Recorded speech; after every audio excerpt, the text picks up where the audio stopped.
This is it. I'm just going to jump right into the story because holy smokes. I know you guys thought I was going to say something else, but it's holy smokes. The DNC.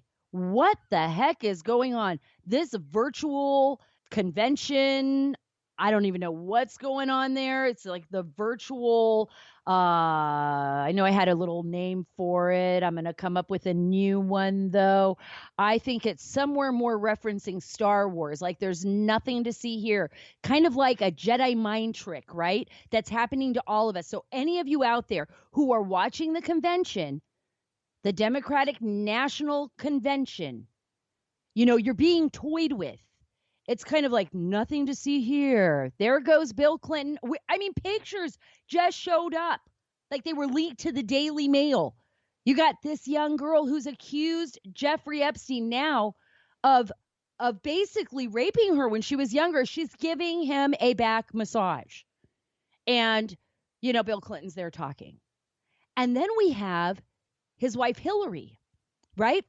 Former First Lady Hillary Clinton, who was so desperate. She wanted to win so bad. She was willing to trample all over the Constitution. And by the way, pay a foreign spy, granted from England, pay a foreign spy who then use that money to pay Russians, for disinformation, which means lies, on President Trump to try to remove him from office. It was like a whole plan. And Joe Biden, right?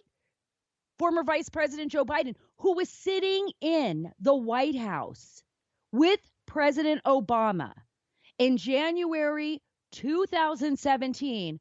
And they were all talking about, how they were going to investigate National Security Advisor Michael Flynn. Apparently, former Vice President Joe Biden brought up the fact that there was this Logan Act. There's all these issues that are so suspicious, so much information that needs to still be investigated. And that's why today at the podcast, we have Carter Page. And remember, he was the short-term volunteer on foreign policy to the Trump campaign. He was the man that they basically shredded, they being, I'm going to tell you straight up, former and fired FBI Director James Comey, former and fired Deputy FBI Director Andrew McCabe, former DNI James Clapper, and the former head of the CIA, John Brennan, right? So here we have, all the formers of the Obama administration. Holy crud. Think about that. Think about it. Nobody has been indicted yet except for Kevin Clinesmith. That's a great move. That's a great step. I don't think it was enough. 0 to 6 months is what we've been told that he could be serving. His sentencing is in December, early December 10th. That's Kevin Clinesmith, the FBI lawyer who altered Carter Page's FISA application. That is a foreign intelligence surveillance application for a warrant to spy on an American citizen. I can't begin to tell you how huge this is. It's huge. And Carter's going to give us so many tidbits of information in this interview. He's got the inside scoop, folks. If you want to know what's going to happen in the next few months, you're going to want to listen to this interview. But first, I want you to clear your brains. I want you to put a security screening around you as you listen to Hillary Rodham Clinton at the DNC. She is claiming that she won the 2016 election. Remember, this is like a Jedi mind trick. Do not fall for it. Joe and Kamala can win by 3 million votes and still lose. Take it from me. So we need numbers overwhelming so Trump can't sneak or steal his way to victory. What? It's the Electoral College. Holy shit. They're trying to rewrite history, people. They're trying to rewrite our country. He did not sneak his way into the Oval Office. He was elected.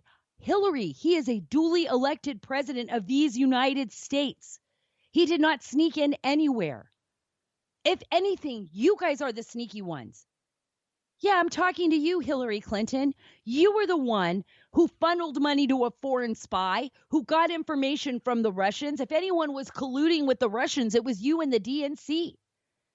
And now one of your collaborators, Joe Biden, who I don't even know, I'm seriously thinking, don't you all think out there that they have some kind of great Jedi mind trick? Because I don't understand how anybody who watches Joe Biden can't say to yourself, like, okay, does anybody else see what I'm seeing?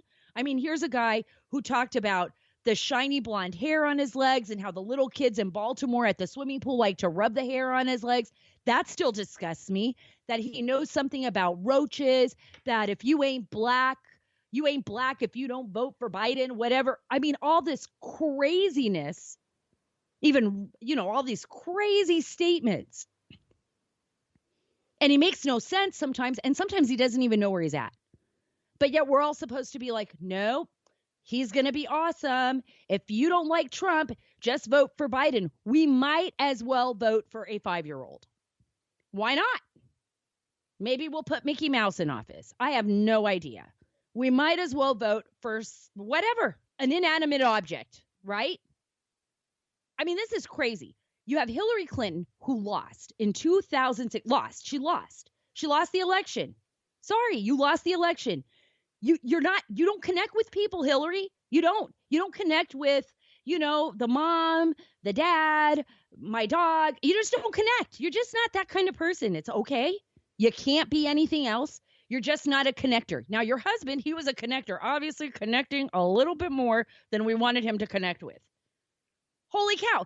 Jeffrey Epstein has a portrait, or Jeffrey Epstein, who allegedly committed suicide. Okay, we're supposed to be like, no question, suicide. All right. So I'm throwing that out there because nobody wants to be called a conspiracy theorist, but allegedly he jumped off the second bunk and like choked himself to death. That Epstein had a painting in his home of former President Bill Clinton in the blue dress, in the Monica Lewinsky dress, with his legs crossed, on a chair, like trying to look sexy. Does anyone out there find that so bizarre and weird?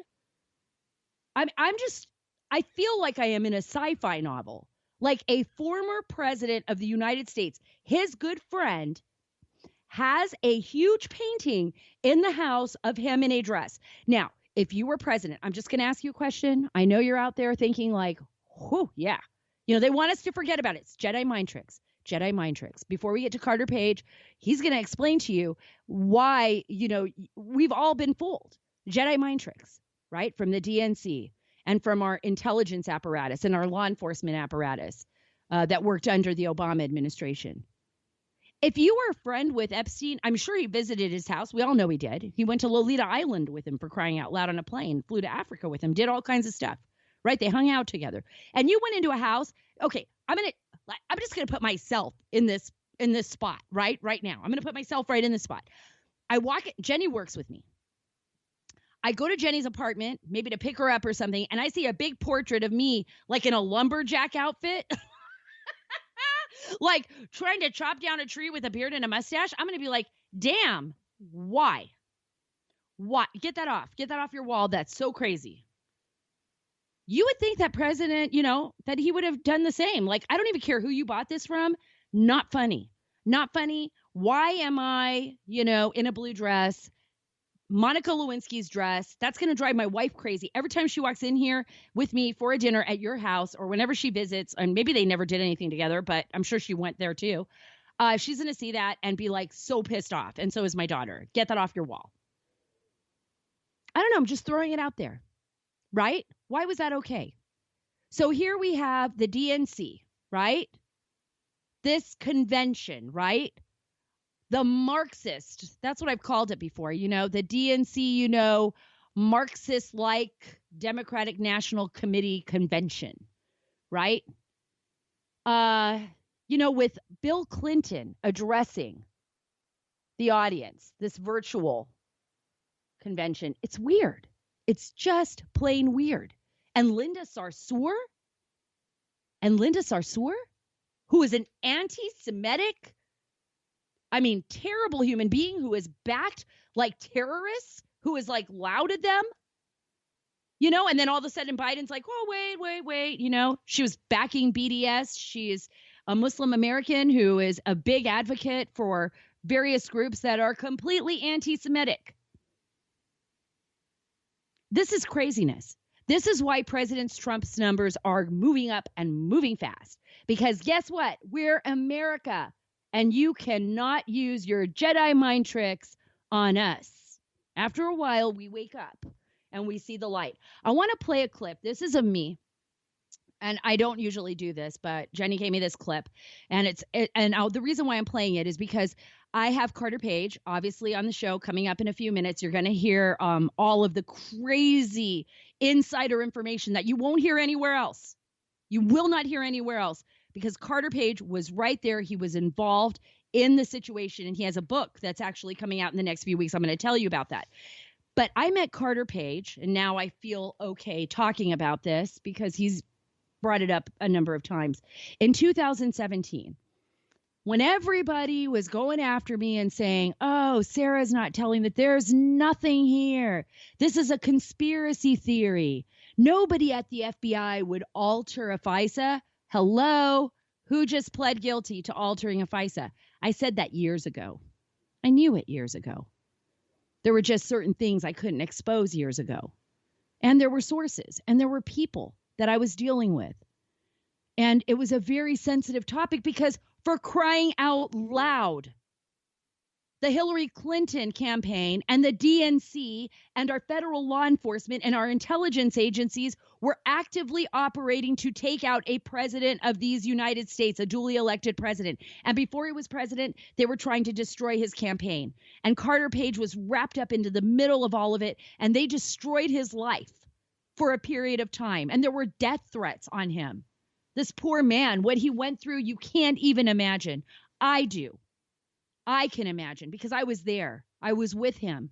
I remember when he'd walk around Washington, D.C. with his baseball cap on and covering his face. He was terrified that somebody would recognize him, that somebody would try to kill him because people thought he was a traitor. He was not a traitor to this country. He worked, in fact, with the CIA. They cleared him. That was the information that Kevin Clinesmith did not put in that FISA warrant. They withheld an email from the CIA that basically said Carter Page is a good guy. Nothing to worry about with him.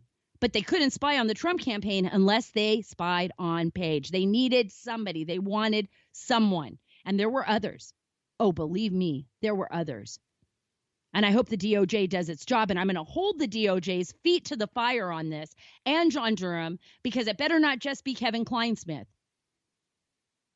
They better be taking down some big guys. They better be taking them down and putting them in jail and marching them around on the television set so that, Jedi mind tricks won't work, so that Americans know that there is not a two-tiered system of justice in this country. But I'm going to play this clip. This is May 2017. This is me on the Hannity Show. If it's political surveillance on opponents, what would that mean in terms of scandal to this country? It would be one of the biggest scandals this country has ever seen, if that's proven. And all you have to do is go back to 2011 when they loosened up these rules.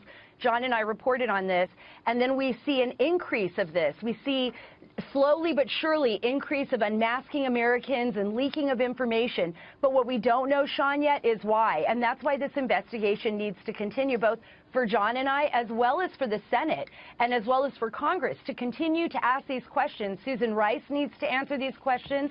Director Clapper, former Director Clapper, needs to answer these questions, as well as Director Brennan. We need to know what they were looking at and why. Exactly. We need to know what they were looking at and why. And that was May 2017. And we still need to know what were they looking at and why. I think we have some of the answers, but I don't think we have the full picture yet. A lot of people have asked me, Sarah, why haven't you written a book? I will reiterate once again, the reason I have not written this book yet, because the story is not done. We are still fighting. We are still fighting for it. Although Carter Page has written an exceptional book because his story is complete. and he is moving forward with the next chapter of his life. I mean, he was very much targeted. He is the author of this upcoming book that is supposed to be absolutely amazing. I've seen the synopsis of it. I'm going to be getting a full copy of it. It's called Abuse and Power: How an Innocent American Was Framed in an Attempted Coup Against the President. He was innocent and he was framed. It contains all of Page's thoughts on the Russia investigation, all of who the corrupt players were. It contains exclusive information that you will not find anywhere else. And it also is a story of his journey, a journey of a patriot, really, from an innocent civilian, which nobody knew, right? No one in the world knew who Carter Page was, to a guy that was then trending on Twitter and social media and whose name was just slashed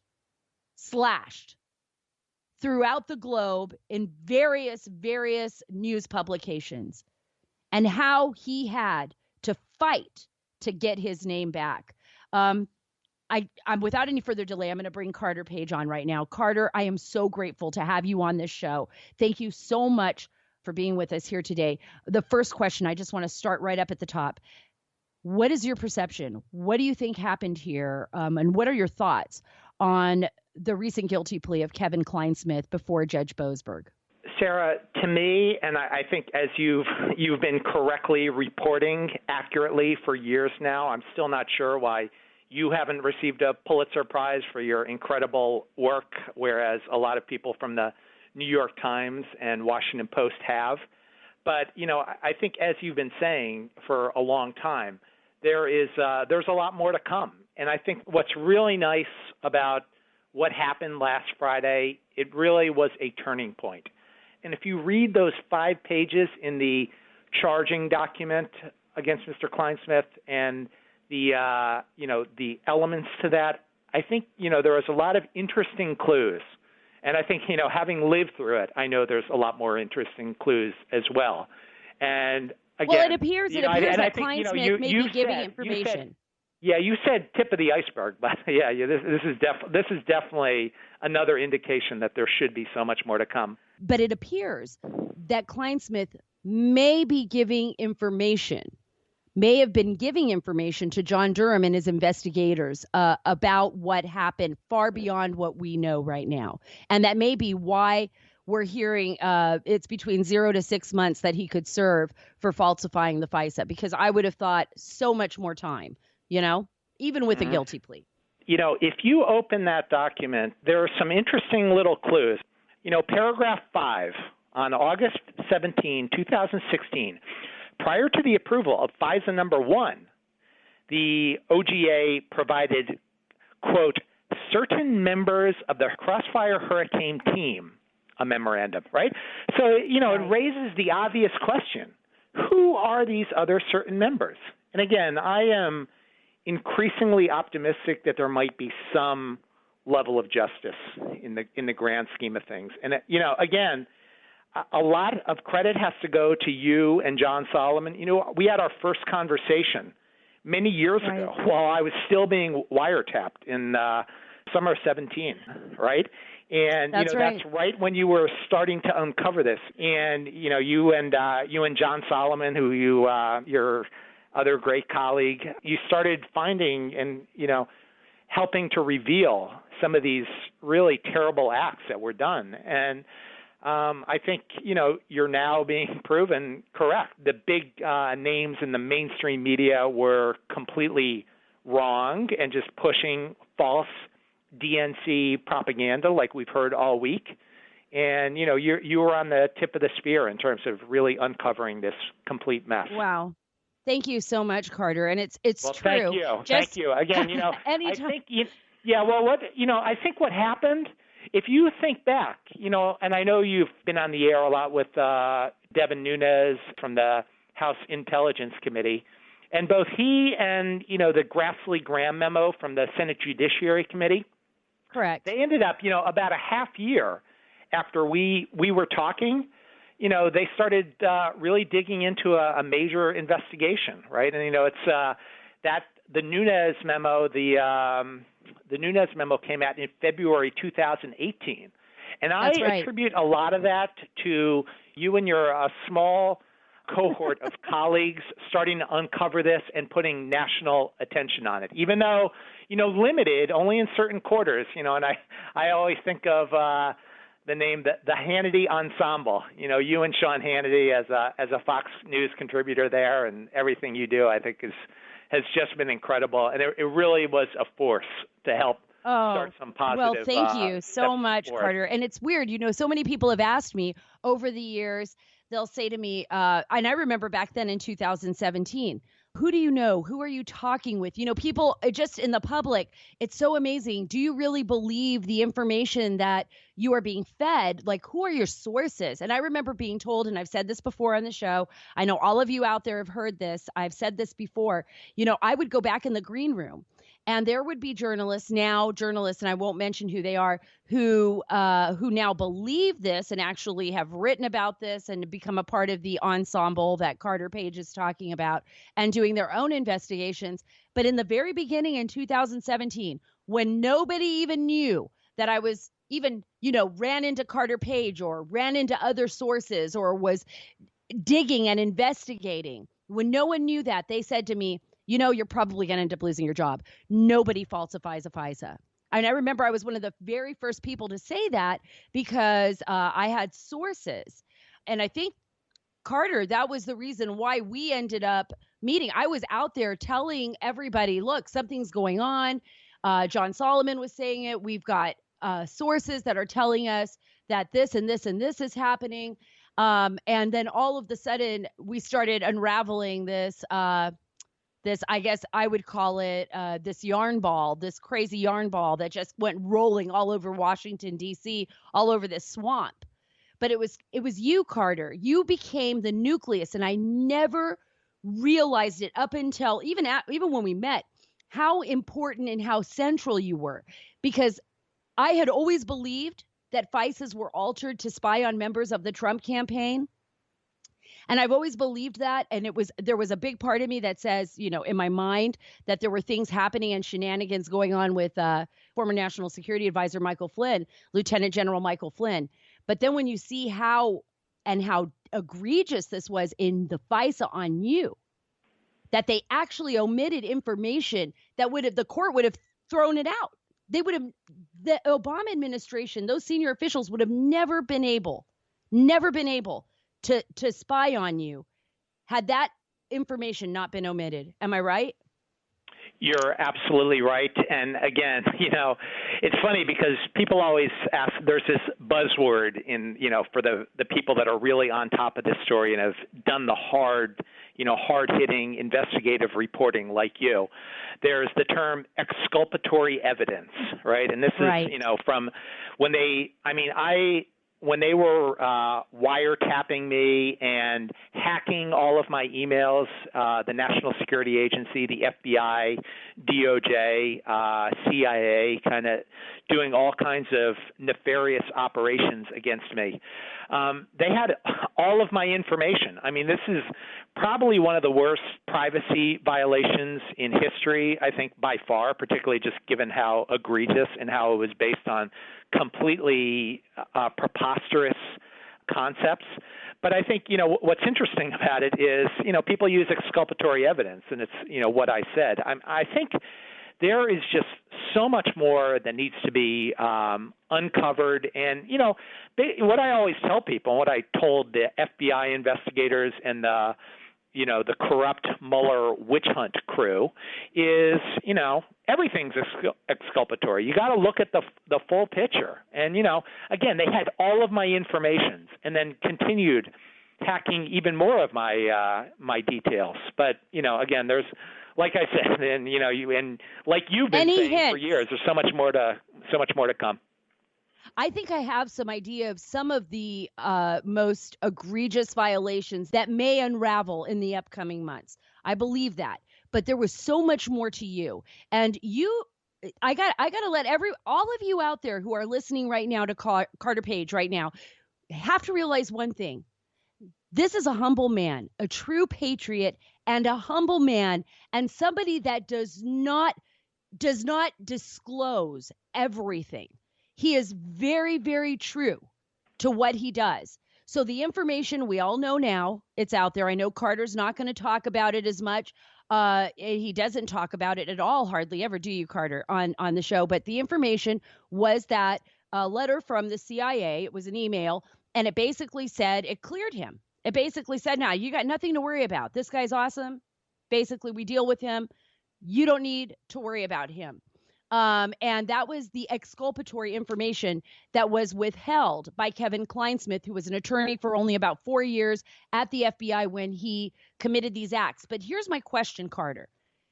He's a low guy on the totem pole, even as a lawyer, because he'd only been there like 4 years, right?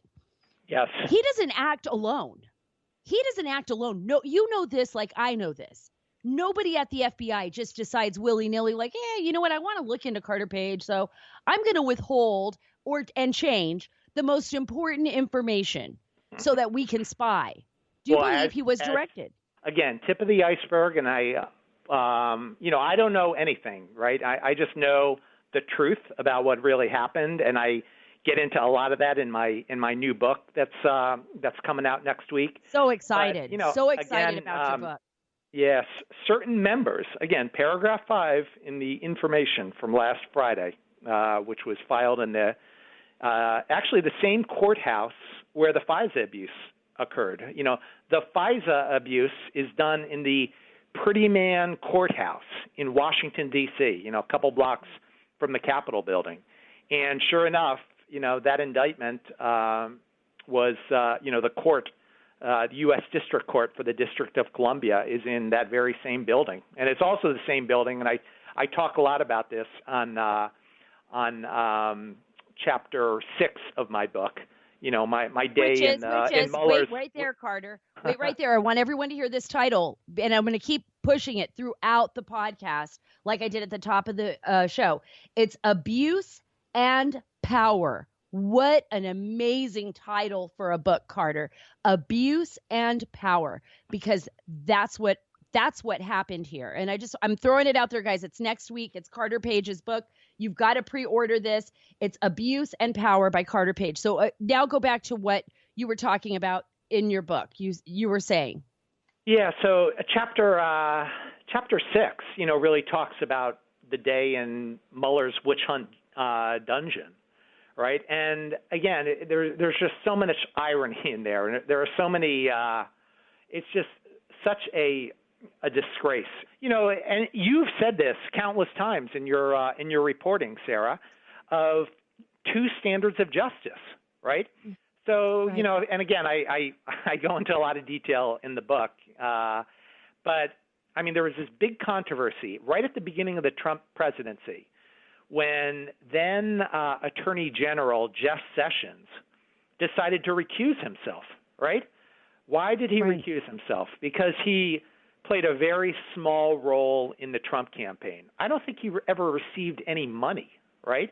Meanwhile, by comparison, also in the U.S. Department of Justice, the vast majority of Mueller's witch hunt crew are big Democrat donors. Right. And, some of which, and again, a lot more details to come. So, but, a lot of those specifics, even go beyond major donations. So, I mean, again, Trump, the fact that Sessions played a very small role in his campaign compared to these people that have deep Clinton and DNC ties going back many, many years, or in some cases decades. It's just absolutely preposterous. And again, underscoring what you said about two standards of justice. It's mind-boggling. It's mind-boggling. I want all of you to think about what Carter Page just said right now. Here is Jeff Sessions recusing himself, who barely played a role in the Trump campaign, was not a big mover and shaker, trust me. Recuses himself. And yet everybody involved in this investigation, there were people like Andrew Weissman, who was invited to the Javits Center, Jenny Rhee, who was one of the prosecutors who had worked with Hillary Clinton. There were all of these people and so much more. I can't wait to read this book, Carter. I can't wait to get my hands on your book. Just for full disclosure, I have not read the book yet. I hope to get an early copy. an early copy and a signed copy so I can brag about it all over my website. I want to do that because this is just, no, it's so important. This is the biggest story in modern political history, in my opinion. Why do you think, Carter, why do you think it's not getting the attention it deserves? And why haven't we seen people in handcuffs and indicted for what they've done to you? Because your life has been threatened. I mean, after all this information got out, I don't think people understand that. I mean, now everybody in the world knows who Carter Page is because of this, but that they were also spying on you and just violating your constitutional rights left and right. Well, again, I think President Trump has said this the best. I always bear in mind that, yeah, they're spying on me. Okay, my rights and my life was demolished on the one hand, but I always know why the DNC and their affiliates and their consultants and their paid foreign spies that were working to interfere in the U.S. election, you know, one of the most treasonous plots in U.S. history, you know, they weren't spending millions of dollars to work on this total fraudulent scheme, but they were doing it to take down candidate Trump throughout his transition and throughout the many years in his presidency, as we've seen since. Absolutely. I'm going to play a clip right here, speaking of President Trump. And this is President Trump reacting to the Clinesmith guilty plea. Let's listen to this. Kevin Clinesmith, a corrupt FBI attorney who falsified FISA warrants in James Comey's very corrupt FBI, is expected to plead guilty. You probably heard that. It just came out. So that's just the beginning, I would imagine, because what happened should never happen again. That was last week when it first came out that he was going to plead guilty. Obviously, he did plead. He pleaded guilty. This week, we were all listening in on the phone call. At least I was at the court before Judge Boasberg in Washington, D.C. He hinted at that this is just the beginning. Can you react to that? It's really the reason why I wrote my book. I am just disgusted with the way the Obama-Biden administration interfered in a presidential election. I mean, this really was a treasonous plot.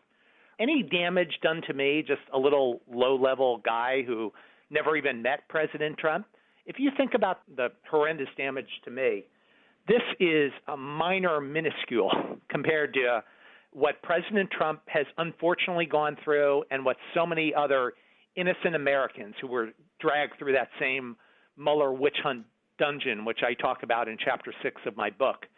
But, I mean, it's an absolute disgrace. But I think, you know, what's interesting, the DNC this week, there was so much talk about, you know, how bad President Trump was, et cetera, and also how he is self-centered and it's all about him. I can tell you, having lived through this, and again, the president is someone I've never met, but he has stood up for the rights of innocent Americans. And, you know, going back to the beginnings of your great reporting, you know, he was kind enough in June of, or right around the beginning of June in 2017, you know, he made a tweet about how Adam Schiff and the people in the House Intelligence Committee were trying to block me from testifying just because I wanted to get the truth out there. And, you know, soon, you know, over time, eventually I was allowed to, you know, have my say in Congress. And I took very, and again, I talk about a lot of this. This is actually the prior chapter, Chapter 5 in my book, explaining, you know, this crazy drama that was going on behind the scenes. But, you know, eventually it, you know, through a lot of hard work, eventually some steps towards justice have started to be taken. But I think exactly going back to his clip, I think, you know, there should be so much more to come. So I think we can only hope. I know I have to let you go shortly. So I have three kind of big questions for you. One I'm going to start out with is a tweet that I saw today that you sent to Maria Bartiromo, who I absolutely love because I think she's doing a phenomenal job of getting the story out there and keeping the public informed on what happened and almost happened to their nation. Almost duly elected president was almost overtaken by a coup, which is incredible, and I can't even believe that. But you wrote to Maria Bartiromo, and you said, as at Maggie Haberman at the New York Times wrote on October 30th, 2015, Paul Singer, who we know is a very influential, rich billionaire in New York City who absolutely hates President Trump, throws support to Marco Rubio for president. Well, Paul Singer, just so all of you out there understand, was the one that originally basically worked with the Washington Free Beacon to create this opposition research paper with Fusion GPS, right? So that was the very beginning. That was when the RNC was involved in this opposition research with Fusion GPS. We now know was paid by the Hillary Clinton campaign and the DNC to hire Christopher Steele, a foreign spy, to compile a bunch of lies from Russian disinformation about the Trump campaign. But then you said, when you speak with little Marco, you said little Marco, which I think is really funny, at 8 a.m. Eastern Standard Time today, please ask, what did he know and when did he know it? That's kind of mysterious. Marco Rubio is now the chairman of the Senate Intelligence Committee. They came out with this big 1,000-page report this week, their volume 5 of their report.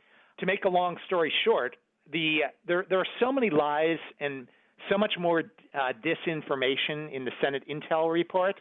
But what I found particularly interesting was, and I included that in the tweet you just mentioned, on page 856, there's a really interesting quote. And again, as Maggie Haberman unveiled, several years ago, Singer was backing Marco Rubio in his really aggressive battle against President Trump.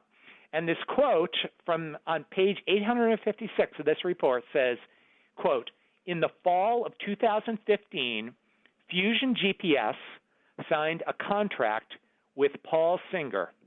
and a media outlet as well. But, so this is a guy, and, he has, I think, taken some initial steps to and I think, he has some of the summary statements he's made on a high level over the last couple days since this report came out are starting to reveal the terrible nature of the dossier. So he's starting to recognize that.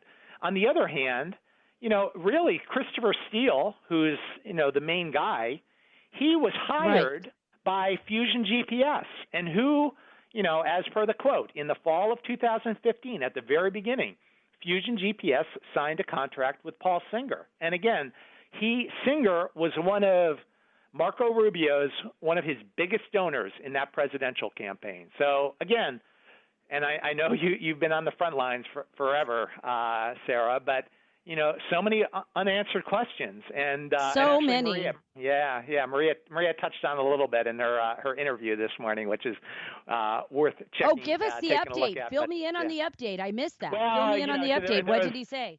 They didn't have time to go into too much of it, but I hope there's going to be a lot more. And but he said basically. And that was my question. What, as you noted, what did they know, and or what did he know, and when did he know it? But unfortunately, he kind of brushed off the question a little bit. So. I think he knows a lot more. I think he knows a lot more, and I think I may know something too, Carter, that I can't talk about just yet, which would be very interesting. To get out there eventually to all of the listeners. So I'm teasing a little bit. I'm teasing that a little bit, only because I feel like you had so many great teases throughout this interview that I'm going to leave the audience. I'm going to leave you all out there on the edge of your seats. I know people are listening to this in their kitchens, driving home from work, maybe lifting weights at the gym, and they're thinking, what do Carter Page and Sara Carter know about this? What's interesting, Sarah, to your point, and this I learned this from the very beginning when we talked 3 summers ago. You said, Right. I always verify. I verify and double verify and triple verify and more, right? And if you compare that, and again, Maggie Haberman, who's quoted in my tweet from the New York Times, she got a Pulitzer Prize for, what turned out to be largely false, defamatory propaganda, again, which has now been uncovered to have been, Russian disinformation, literally, and there's just so much more of a cover-up, but again, a tribute to the strength of your reporting and the really diligent nature that you've had from the very beginning. And I think, even though you might not have gotten a Pulitzer Prize yet, and even though, you might not have gotten as many clicks in these fake clickbait schemes, like with Yahoo News and, which was really cited in the fraudulent FISA warrants. Right. Having, this meeting with Fusion GPS as well. They're Michael Isikoff, the author of that of the defamatory article, he refers to Glenn Simpson as a quote-unquote old friend, right? So, as you're saying, I think bottom line, so much more to come. So we'll have to see. Oh, absolutely. So much more. Now, before I let you go, because I wrote down these questions while you were talking. And first of all, thank you so much. I really appreciate everything you have to say, Carter. It means a lot to me because I believe that my job is to be a voice for the voiceless. And at that time, you really did not have any way of voicing your innocence as you were being slandered globally. You are a true American patriot. You care about this country. You care about your family, your friends. You're a great man. And for all of you out there that may never get a chance to know Carter Page personally, I can definitely tell you that he's somebody I want to be friends with for the rest of my life, and I will be, because he is a really true American patriot who has served his country with dignity, and what happened to him should have never happened. And for me, this is not about winning a Pulitzer. I could care less. I know it's all sold out. It doesn't matter to me. It really doesn't. What matters to me is that I can be a thorn in the side of these people that have abused their power so viciously in a nation that is the most exceptional nation on the planet and a constitution. They should be ashamed of themselves every time they look in a mirror. First of all, a lot of them should go to jail, period. And they should be ashamed of themselves for what they've done to this country, not just to Carter Page, not just to President Trump, but to the American people. And that's what I wanted to ask you, Carter. I mean, it wasn't just about what happened to every individual during the last 4 years that were directly involved in this crazy, ridiculous lie of an investigation by the FBI that destroyed so many people's lives.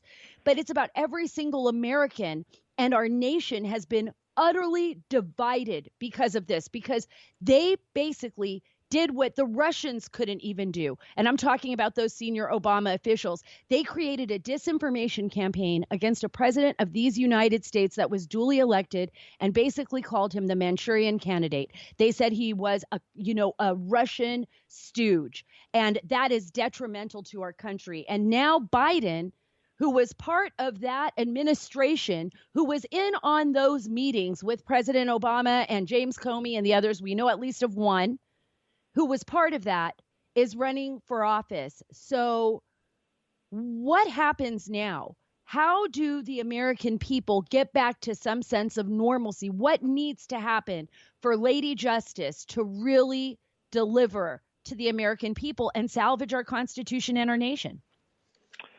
Sara, well, first of all, before I get into the substance of your question, I want to address first the preface to your comments just now. I think when it comes to care about this country and just, a great American citizen, what I think particularly distinguishes you is just the complete exceptionalism amongst journalists, right? When so many of them, I'm just a military veteran, kind of average guy.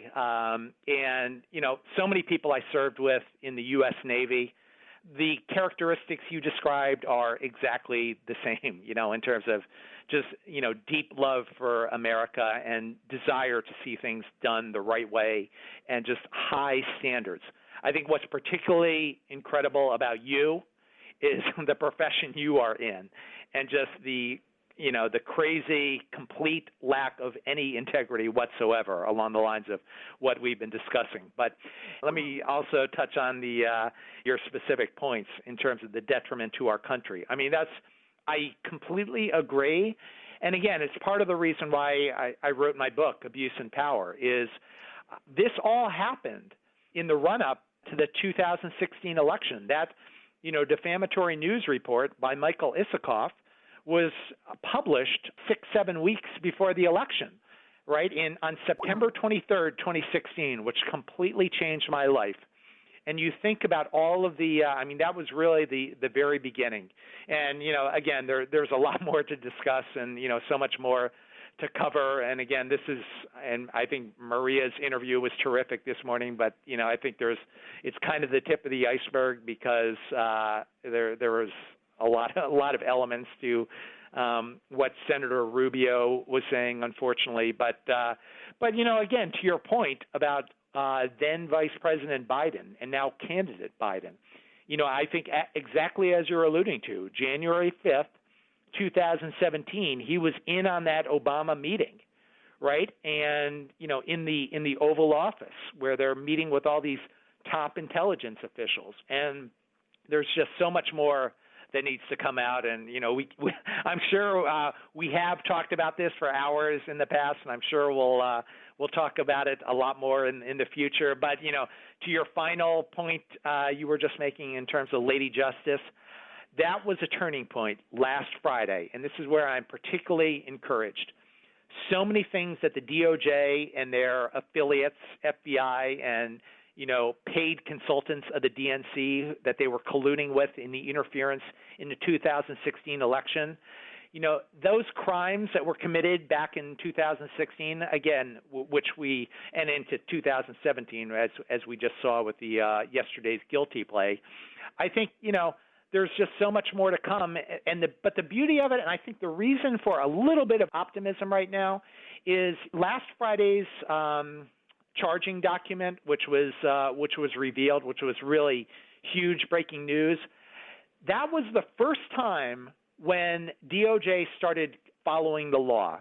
There is a statute passed by the U.S. Congress many years ago called the Crime Victims' Rights Act, right? And as a crime victim, DOJ has continued for many, many years to, completely mishandle this situation. And, there were some initial steps to get into this with the Durham report. And again, I talk about that in my new book as well. With the Horowitz report, the U.S. Department of Justice Inspector General report, which was released last December. But, a lot of problems and a lot of disinformation in there as well. And a lot more you'll read about in my book. But, we're just at the tip of the iceberg. And I think what we saw, some initial level of professionalism. And I think, the career prosecutor, Mr. John Durham, U.S. Attorney for Connecticut, who's been leading this, I think is just a great source of new optimism. So I'm highly encouraged, and I think we've seen the turning point, I believe. I want to have faith. I want to have hope. I know a lot of Americans have said to me, and a lot of people that are following this story closely all over the world, believe it or not, from Japan to Korea. I've spoken to people everywhere I've traveled who are following this story closely, have said to me, do you believe really that justice will be served? And I said, it absolutely has to be. We have to believe this. We have to have faith in this, because if it isn't, that to me would be the most frightening thing. Where do you go from here, Carter? What's your next big plans? Unfortunately, and this, it's just a rebuilding process. And I actually talk about this in my final chapter. The troubled times our country is in right now with the China virus and, all the economic problems that it's created, unfortunately, with this terrible plague that hit our country.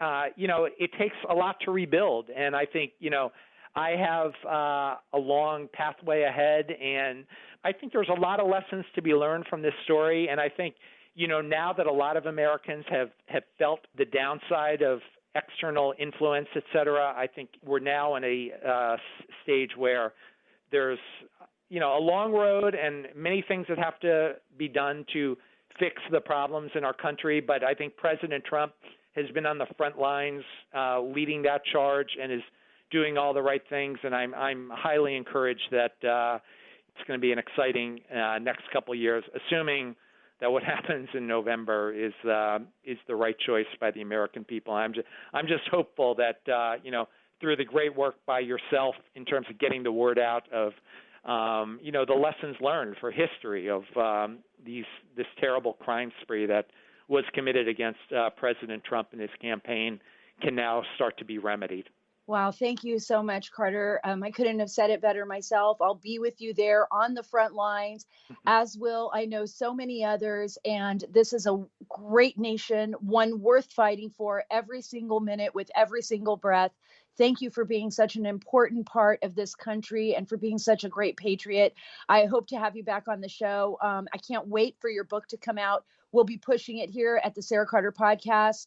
We'll make sure that it gets up on our website, and I'll be tweeting about it for the next few weeks. And let's see some really big book sales. For every one of you out there, please buy Carter Page's book. He was a first person. This is first person. This isn't somebody writing about it. This isn't somebody just pontificating. This is what happened in his life, and it can happen to any one of you. Thank you so much, Carter. Thank you, Sara, and I can't thank you enough. It really is. You've done an invaluable service to our country and continue to do so. So I really, really appreciate it. It's been great being with you, all of you out there. Remember, this is where you'll get the exclusive stories. This is where you'll get the one-on-one with folks like Carter Page and others who've been at the front lines and have fought the fight, the true patriots here in America. Remember, this is the Sara Carter Podcast. I hope you enjoyed today's episode. And if you did, please give us 5 stars and a review on iTunes, Spotify, or wherever you listen to your podcast. And please make sure to go check out all my stories at saracarter.com, as well as Jenny Terre's stories and Ben Wilson's stories. And follow me on Twitter at Sara Carter DC. Thank you for being with me today. We are taking the story back.